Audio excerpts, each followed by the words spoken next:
Thin Air is an independently created podcast by Daniel Calderon and Jordan Sims. We are supported in part by our donors at patreon.com/thinairpodcast. Our patrons help us to produce, write, and create our show, and also get rewards for their support, like Patreon-exclusive bonus episodes, ad-free episodes, and stickers. So if you like what we do and want to help us keep the lights on, then head on over to patreon.com/thinairpodcast. With the holidays quickly approaching, we wanted to share our schedule for the upcoming month. Today's episode will be followed by an episode on December 18th. That's just 1 week away from now. After that, we're on a holiday break until January 29th. Today's episode is brought to you by Barkbox. Thanks to Barkbox for supporting Thin Air. Barkbox is a subscription service that delivers a selection of treats and toys for your dog right to your door each month. For a free extra month of Barkbox when you subscribe to a 6 or 12-month plan, go to barkbox.com/thinair.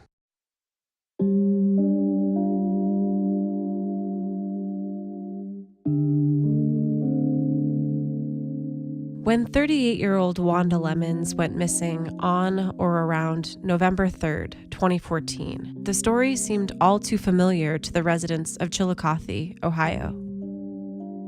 Earlier that year, in May, 2 women vanished. One, Tamika Lynch, was found dead shortly after, and the other, Charlotte Rigo, remains missing. Wanda became the latest victim of something that was starting to look bigger and bigger as time went on. The next month, on Christmas, a woman named Shasta Himmelrich went missing, and then she was also found dead shortly after. 6 months later, in May of 2015, 2 other women went missing, Tiffany Sayer and Timberly Clater. They were both later found dead. That's 6 women total, with only Charlotte and Wanda remaining missing. Residents of Chillicothe began to worry that someone, a serial killer perhaps, was killing women in their small community. Chances are you've heard this story before. It didn't take long for it to get national attention.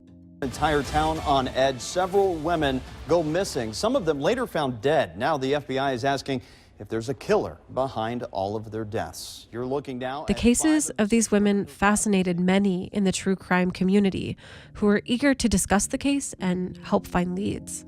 In 2016, Investigation Discovery did a 6-part special called The Vanishing Women. In August of 2017, Spike TV aired an 8-part documentary created by Joe Berlinger, the renowned director of the groundbreaking documentary Paradise Lost. The documentary series that he did on these women was called Gone: The Forgotten Women of Ohio. Both of these documentaries do important work in this case, and they linked the women together primarily by lifestyle and background. Gone even traveled to other nearby cities like Columbus and Portsmouth and found all too familiar stories of missing and murdered women. What both documentaries discover is that the lives of all of these women had been affected by addiction in what many are calling the opioid epidemic. The women of Chillicothe were rumored to have known each other and run in similar circles. The town had been ravaged by drug addiction, which had wrought chaos in the community and, as the story went, in the lives of all of these women. Many of them had worked as prostitutes, and all had struggled with drug abuse. All of the women may have known or run afoul of a dangerous local criminal and drug lord, a man named Ernest Moore, also known as Dollar Bill. Wanda Lemons seemingly fits this profile. She had struggled with drugs in her past, she moved around a lot, and didn't always have a stable place to call home. And she went missing around the same time the other women did, other women that she may have been acquaintances with. She may also have known Dollar Bill.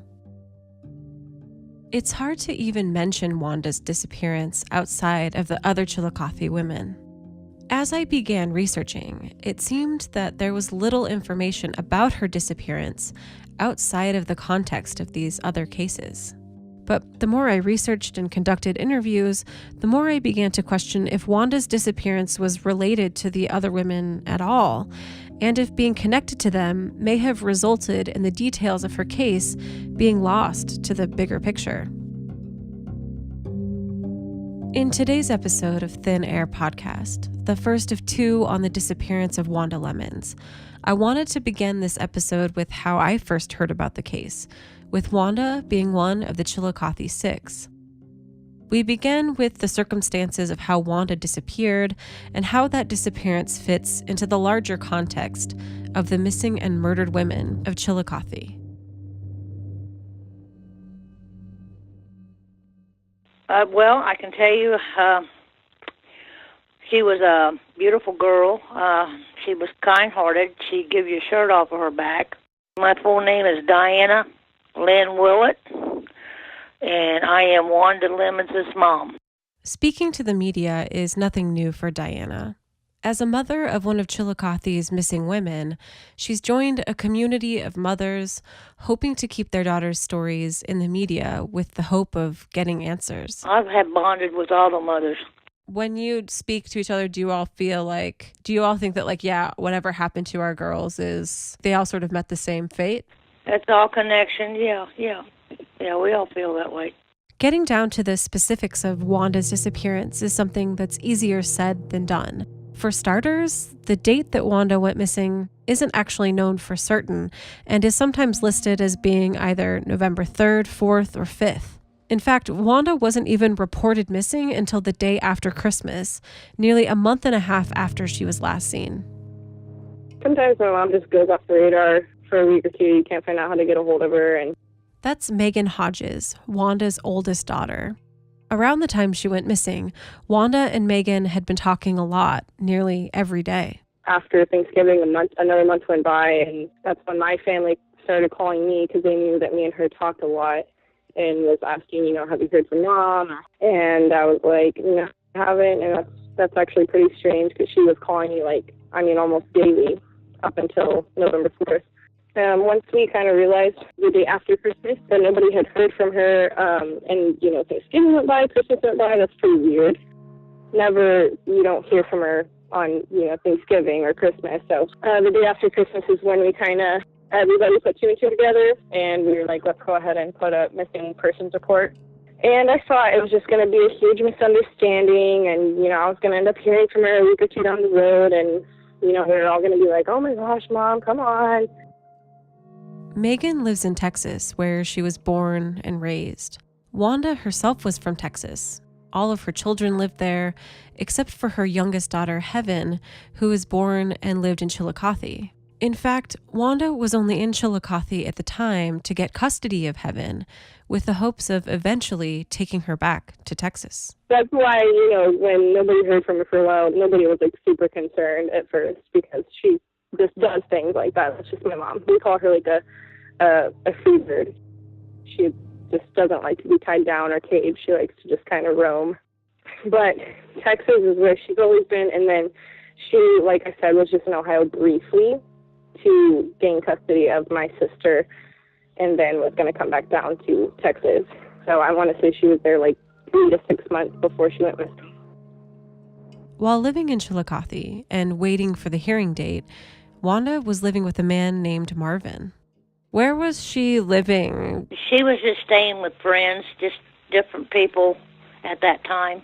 The one friend she was staying with was, his name was Marvin. He lives not too far from where I live at now. Would she hang out with Marvin pretty regularly? Oh, yeah, they were, the regular friends. I didn't approve of him, but... Why not? Because he was an alcoholic and he was abusive to my daughter, and I didn't like it. Wanda had a history of seeing and living with men who were abusive to her, but both Megan and Diana never really knew how to address their concerns with Wanda. I didn't meddle in my daughter's life. What she did when she wasn't here at my house was her business. But I did tell her that when she was around certain people that they weren't good for her, but she was an adult, and then she would say, well, Mom, I'll do what I want when I want. I'm an adult. The thing with my mom is she would sometimes get herself in sketchy situations, and I think the older I got, the more I would kind of question her and treat her as if she were my child. And it would make her kind of mad. You know, she would get defensive and tell me I don't need to ask her where she's at or who she's staying with. She didn't like questions, and it would cause fights between us a lot. So I would try to just very vaguely understand where she was staying and, you know, without prying and making her feel like I'm treating her like I'm her mom. There's not a lot of information I could find out about Marvin or his relationship to Wanda. He did not respond to our request for an interview. Some of the details that are available online refer to a male friend. It's likely that this person is Marvin, but perhaps not. Whoever this person is, he claimed that around November 4th, Wanda had told him that she was planning to travel with a truck driver back to Texas.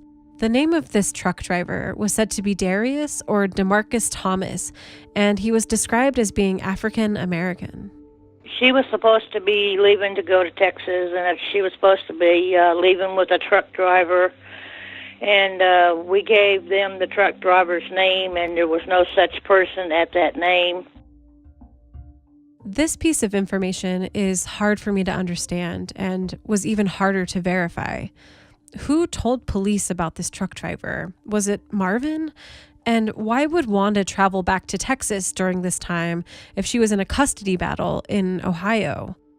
Another problem with this surprise return to Texas was that Diana claimed the last time she spoke to Wanda, they discussed what Diana would be making for Thanksgiving. Just a quick note about the date here. Diana says she spoke to Wanda on November 5th, which some sources say is the day after she was last seen. Other sources of information I found have this last phone call with Diana as happening in late October. The last time I talked to her was November the 5th. That's when we were talking about Thanksgiving. She was wanting to know what Mom was going to cook for Thanksgiving dinner. And she wanted to know if I was going to make any of her favorites, and I said yes.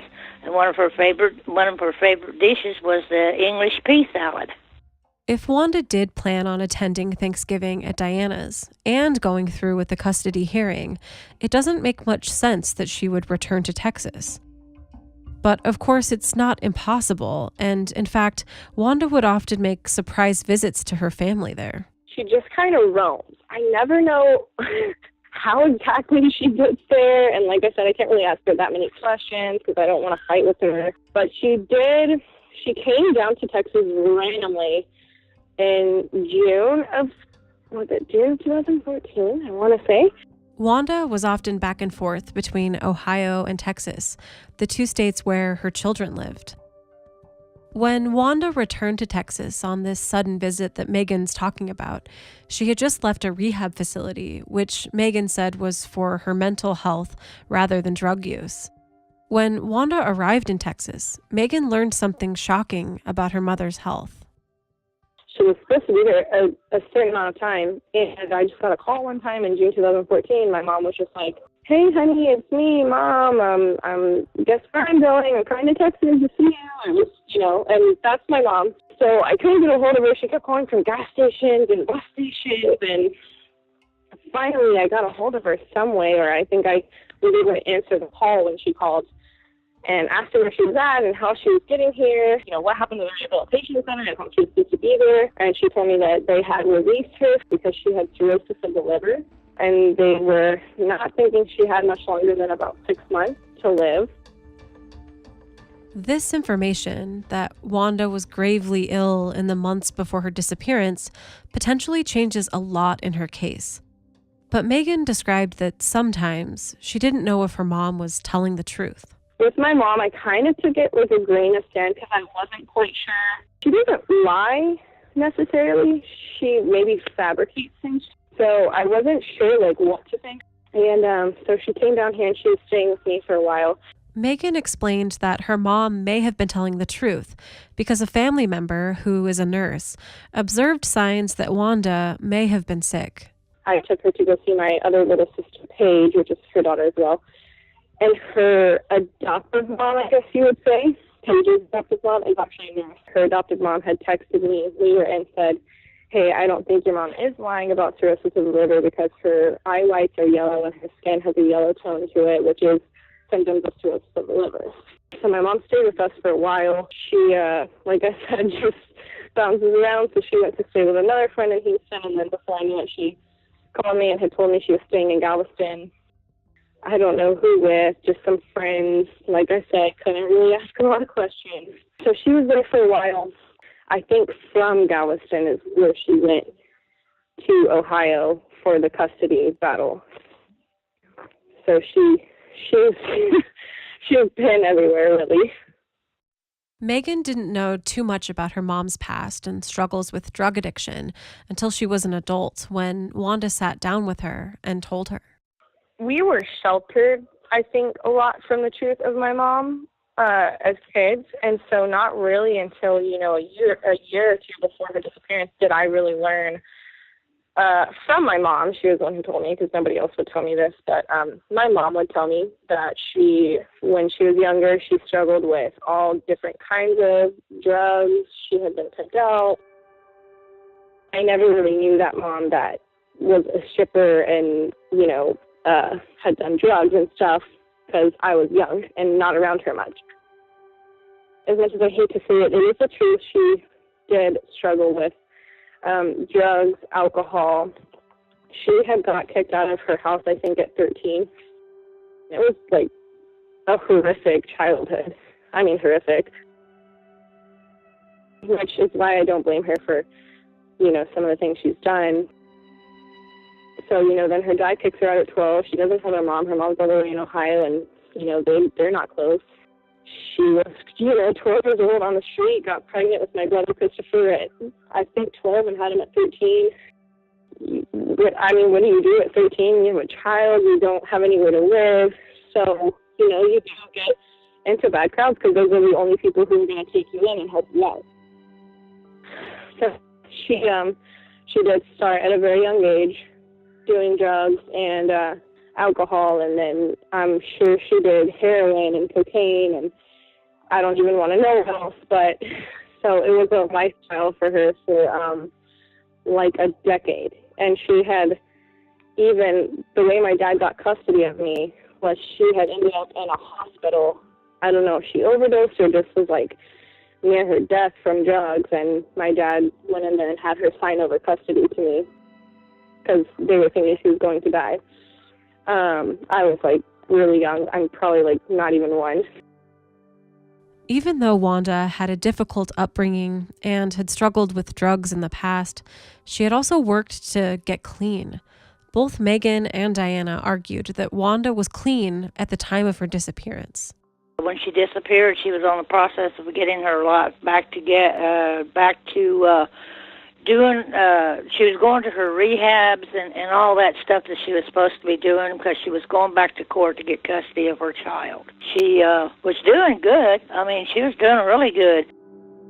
She had just got done with rehab and all that, and she was going to her meetings, going back to church and doing the things that she's supposed to be doing. And she had been passing her drug test. That's about all I can say about that, because it's about all that was going on at the time. I was talking to my mom on a weekly basis, if not daily. And I know my mom when she's messed up, and I know my mom when she's sober. And she was completely fine. She was up there. She had to get custody of my little sister and come back down to Texas. She had it all planned out. She was happy. She was thanking God every day that she was there with my little sister. And because for a while she had been away from my little sister. So she was definitely not under the influence. If Wanda wasn't using at the time of her disappearance, could she still be connected to the cases of the other Chillicothe women through her past and by knowing people in the community? Diana thinks so. A big part of this is that another woman went missing and some other women... Yeah, we had 6 altogether. Within a year and a half, we had 6 come up missing. They found 4 dead, and there's still 2 missing. It's my daughter and then the Rigo girl. And the women who were found or who are missing, are they related in some way? I think that people have sort of said... They all knew each other. So does your town sort of think that there might be a serial killer or some really dangerous predator? They did at first, but no. I think they kind of have an idea what the guy that's involved in with and he's in prison right now, and he goes by Dollar Bill. Yeah, I think he had a lot to do with these girls. And then on Spike TV, when they had that series, he said on there that he should have burnt Charlotte Rigo, and that he should have burnt all the girls. That's what he said. When we get back from this short break, we discuss the disappearances and murders of the Chillicothe women and the reason why some believe Wanda's disappearance is connected to the dangerous criminal known as Dollar Bill. Join us after this quick word.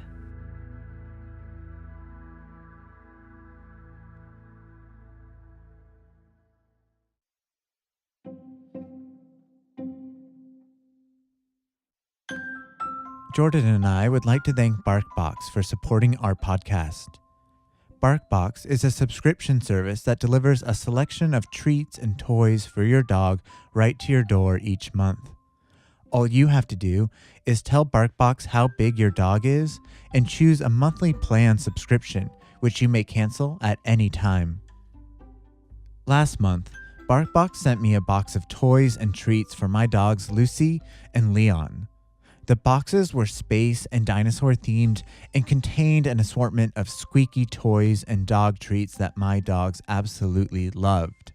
I'm proud to report that after over a month of playing with these toys, they are still intact. My dogs are notorious for ripping apart their favorite toys, but Barkbox toys are such high quality, they have managed to survive endless chewing, tugging, throwing, and playing. My dogs continue to love these well-crafted toys, and I'm sure yours will too. Barkbox is shipped directly to your door. It's a great way to try a variety of treats and toys from local and small businesses that you may not otherwise be able to find. All edibles are made in the United States or Canada. Barkbox will replace any items your dog doesn't like from the box and send you something else for free. If you would like to take advantage of our special offer, in which you get a free extra month of Barkbox when you subscribe to a 6 or 12-month plan, then visit barkbox.com/thinair. Again, that's barkbox.com/thinair for a free extra month when you subscribe to a 6 or 12-month plan.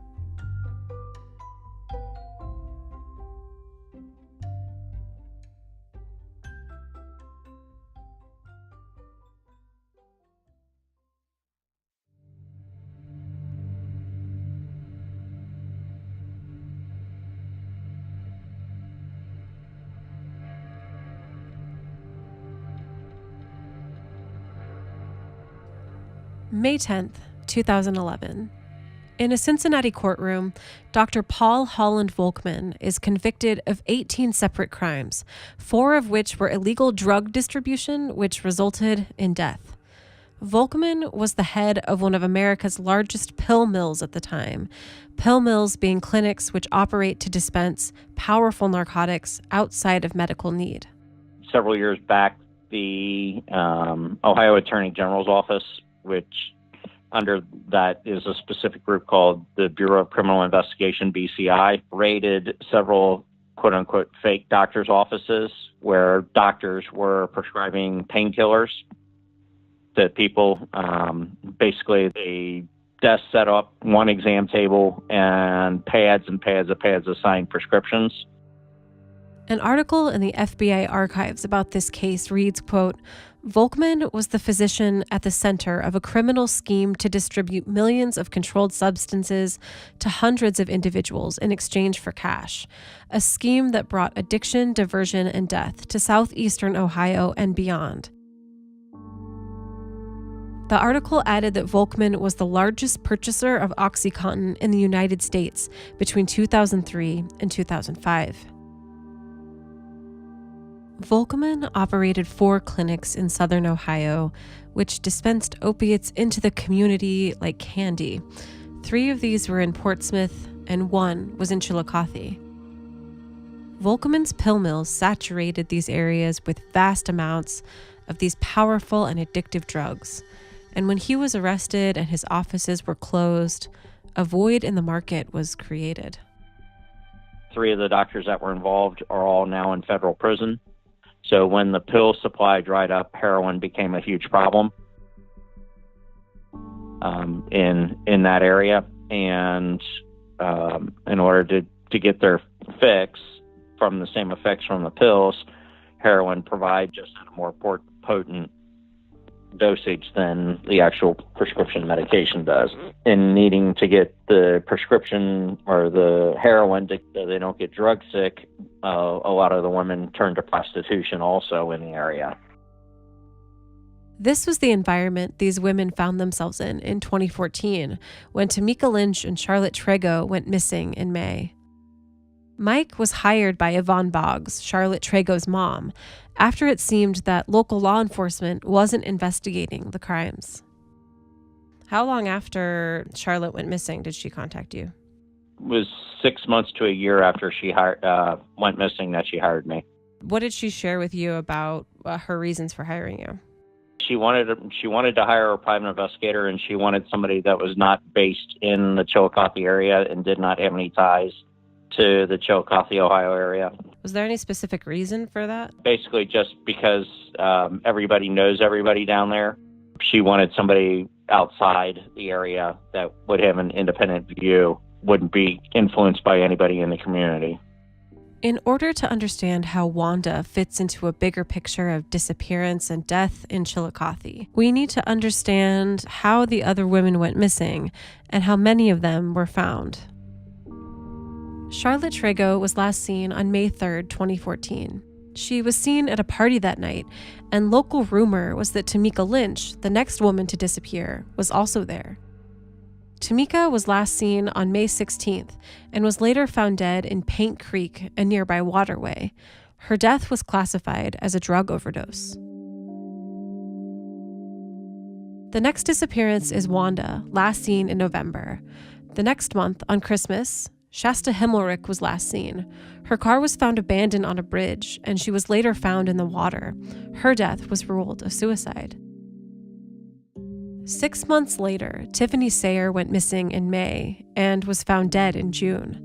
Like Shasta and Tamika before her body was found in water, which many found a suspicious coincidence. Her body was wrapped in a blanket and duct tape, and her death was later ruled a homicide.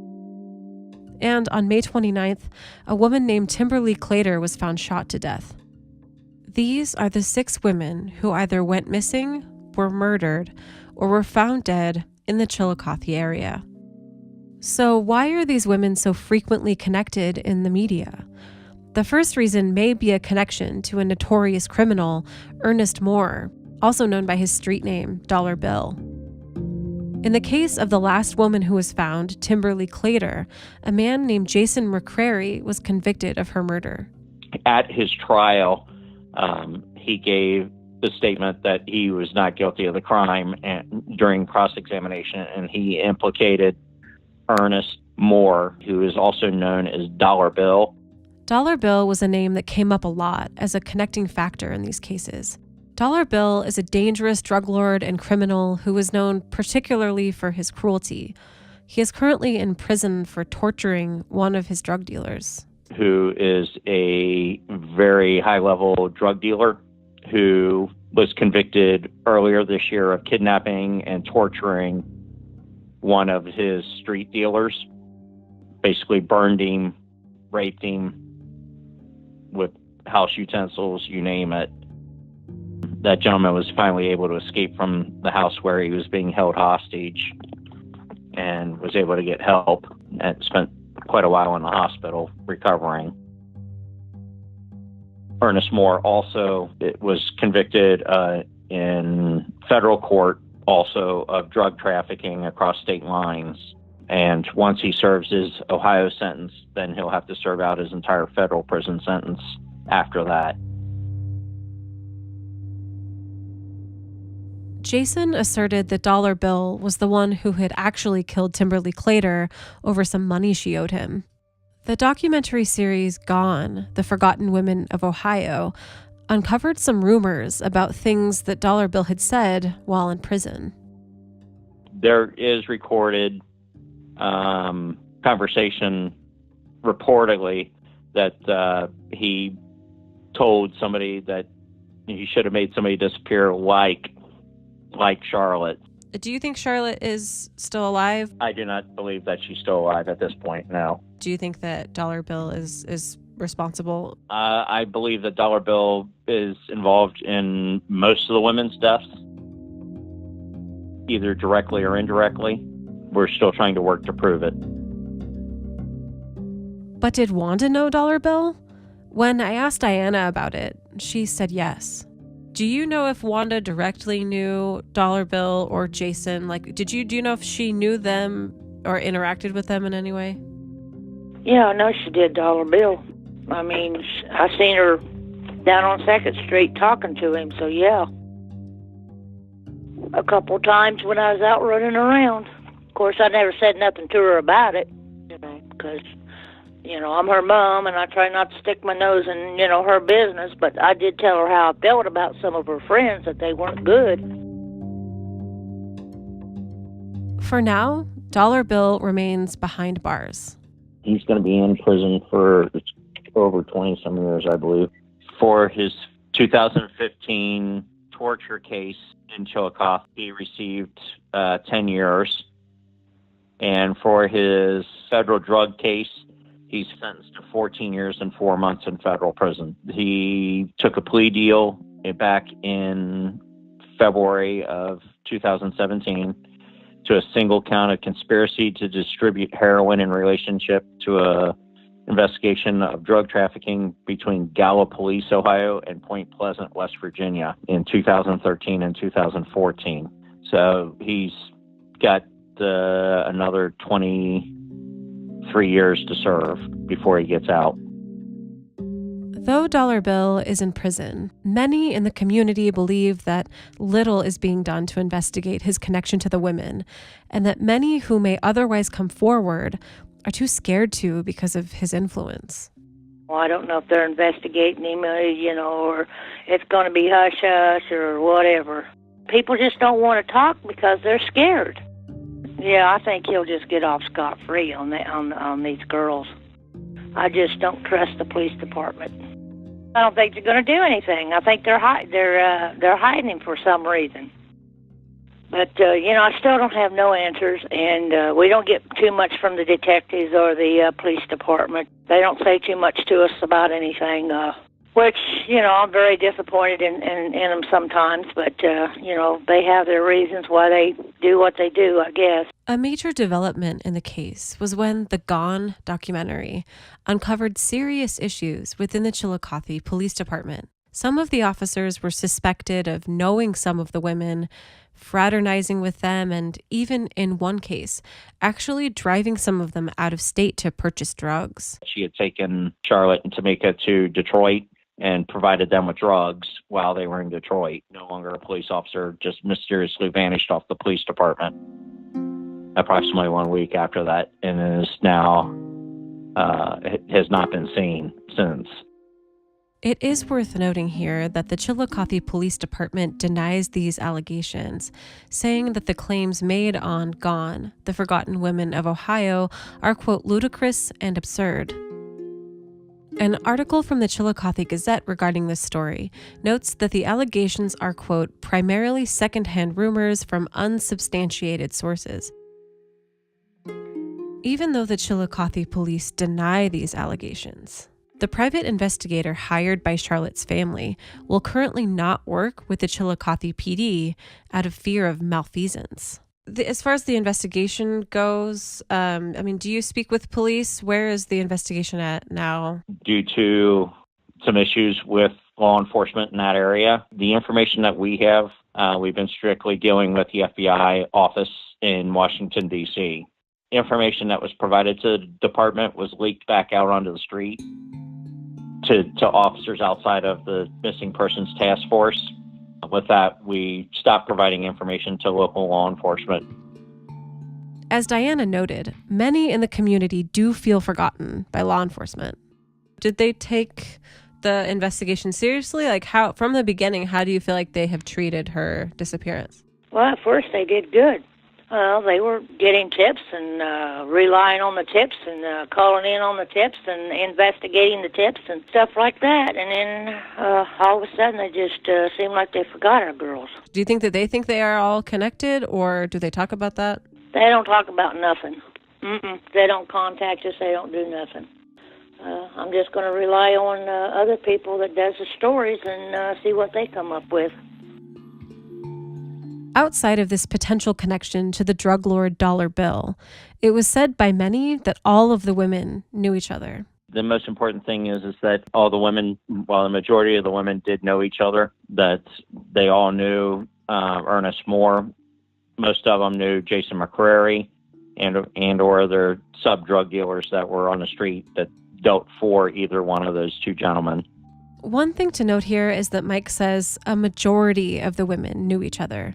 In both of the documentaries, they are able to show clear-cut relationships between some of the women, texts between them, people who had seen them together, things like that. But in all of my research and in both of the extensive documentaries, specific evidence of Wanda's connection to these other women is lacking. I have watched that one documentary that came out. I wasn't going to, and my husband recorded it and was watching it, and of course I was around while he watched it, so I, of course, ended up watching it. You know, it was kind of weird to me how they started digging and found all these ties to, like, drug lords and just some scary stuff, and, like, the whole time I'm watching, I noticed that they were tying Charlotte, they were tying Tamika, they were tying everyone, and it was weird because my mom's name would never come up. But then, around the same time the documentary aired, there was some news in Wanda's case that made everyone pause. In August of 2017, a tip was posted to the Chillicothe PD's Facebook that Wanda's body was at the bottom of a nearby lake called Ross Lake. Somebody had made a claim that they knew where my mom's body was, and that was probably the hardest thing for me, which is weird because when the other women went missing and then some of them were found, I just kept saying, like, I don't care if my mom comes home in a body bag. I just want, you know, something.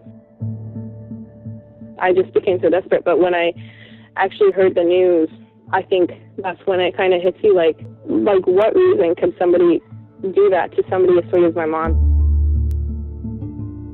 Diana, along with many in the community, set up shop near Ross Lake to oversee the search. When speaking about the tip that was called in, the police chief said that it was, quote, nothing special, but they will pursue every lead to its end, end quote. The search lasted 2 days, and police brought out cadaver dogs, used sonar, and employed a team of divers to look for Wanda. When I was there, sitting there the whole time at Ross Lake for 2 days, watching them go down and come up, searching the lake. I was hearing that she was in a lake, and I'm just thinking, like, what horrors my mom must have went through, and, like, why her of all people, because she's so sweet and so, ugh. And my mom loved her kids. They were her number one. Every single one of us. It killed my mom that she couldn't be, like, the mom that you're supposed to be to your children.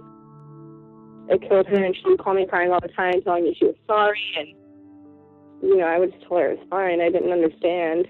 She loves her kids so much, so just thinking of, you know, if she has passed away, which is what I would assume, it sucks to think that her last moments, I know the only thoughts running through her head was, you know, what about my kids?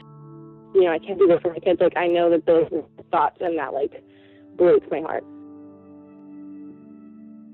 But after 2 days of searching for Wanda, it all turned out to be nothing. It was a false. The guy, he made it up. He finally admitted that it was a hoax. Told it was a lie, and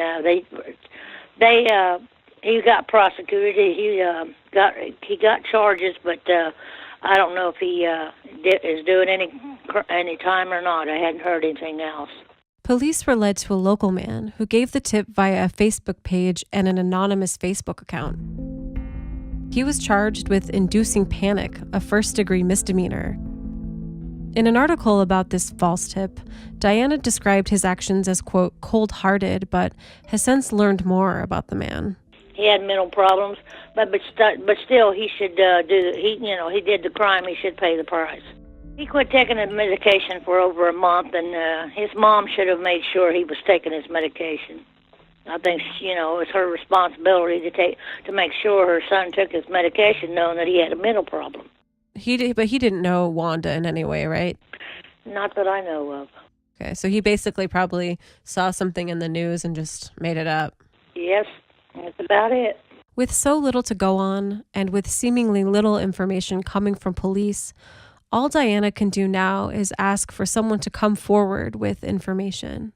How can people help in Wanda's case? Just come forward, and if you know something, just tell the truth. Why lie about it? You don't have to give your name. I mean, you're anonymous.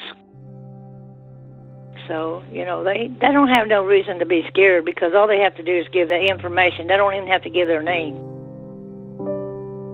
We did have a special bond, and we loved each other. I mean, she was my sunshine. I always, when she was little, I used to sing her that song, "You Are My Sunshine," and that just stuck with her all of her life. And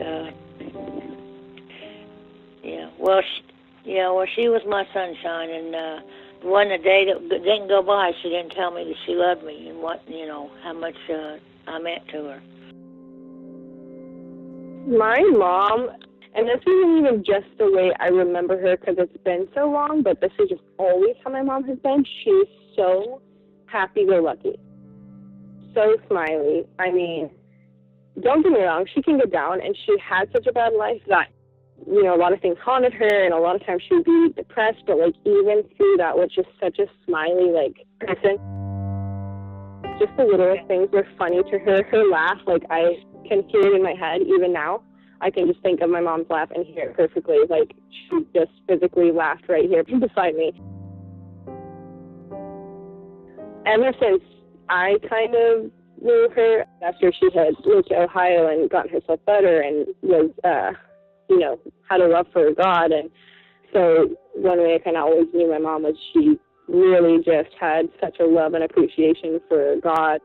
Was just always trying to stay on the straight and narrow path. And I mean, you can look at her old Facebook post and she's just always saying, thank you, God, for this day, or, just things like that. Just always really, really loved God and just loved others, and really selfless, really, really selfless person. My mom would give you anything you needed, even if she was living under a bridge. I don't know where she gets that personality from, because she grew up with nothing. So it's kind of amazing to me when you grow up with nothing to be so selfless and giving, because typically that makes you a selfish person once you get stuff. I think that makes it really hard. Not just that she went missing, but when you think of the horrors and the horrible things that could have happened, it sucks to think of that and compare it to what a sweet person she was, because it's why her? Why such a sweet, selfless, just happy woman,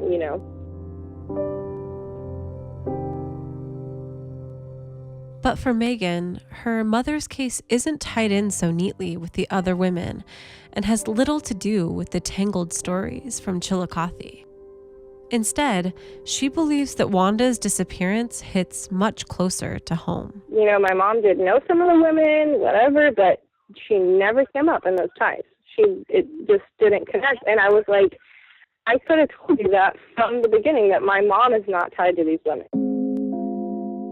It's ironic that she would go missing at the same time, but she's not tied to these women. And I've known that in my heart the whole time.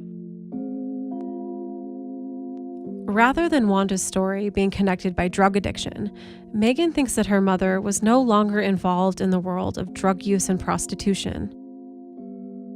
One of the people who was involved in the making of the documentary Gone, forensic analyst Angela Clemente, actually called Megan and told her that she didn't think Wanda's case fit in with the other women. And I talked to Angela Clemente. She even told me that they had found out as much as they did know that my mom was aware of Dollar Bill, knew who he was, knew who the girls were, but they couldn't necessarily tie her to any one of the girls, or, you know, no real past together. The other girls that went missing, they were currently in that drug addiction stage. They were in it. They were doing drugs and using, and, you know, I think a lot of them were prostitutes. And that was kind of frustrating for me to see my mom be tied to all these women, because I was like, my mom was not in this. She had a past with it, but she was not currently doing any of that. I was kind of glad that my mom wasn't mentioned. A lot of the show wasn't tied to anybody a lot of the show, because I was like, it's further proof that my mom was not on heroin and my mom was not prostituting. You know, my mom was on a study path. She was just trying to get custody of my little sister and come back to Texas. That's all she was trying to do. Megan argued that the most important thing in Wanda's life at the time she went missing was the custody battle that she faced with Heaven's father, her ex, a man named Joshua Lemons. More than any other factor in this case, Megan believes that the custody battle is key when understanding her mom's disappearance. She was not involved in drugs and prostitution. She had a past with it, but was not currently involved with it, and hadn't been currently involved with it, I mean, for years. I think it started just with the irony of her going missing right before a custody battle with somebody who she's absolutely terrified of, and somebody who, like, could not bear the thought of losing their daughter. So there were just too many ties to me. It was just too ironic for me to let that go. There's really no explanation for her disappearance other than my suspicion with Josh. Next week on Thin Air Podcast, we discuss the ways that Wanda's case is not connected to the other Chillicothe women, and look at the people in her life at the time and try to discover if they may have had anything to do with her disappearance. Join us in 1 week for our conclusion to the Wanda Lemons story.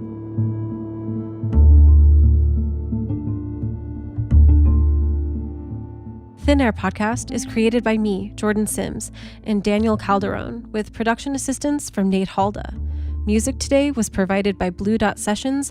Check them out at sessions.blue. Thin Air Podcast is supported by our donors at patreon.com/thinairpodcast. One of the rewards is to be listed as an executive producer of our show. The executive producers of Thin Air Podcast are Bonnie Mortensen, Skeeter Hall, Anthony Loper, Elle McManus, Wendy Gabbery, Bridger Mobley, Susan Anderson, Nicole Goodwin, Jack and Christy Lupian, Drusilla Dents, Rebecca Hardberger, Heather Cadu, Mistea Pena, and Elizabeth Farmer. Thank you so much for your incredible support. We'll be back in 1 week.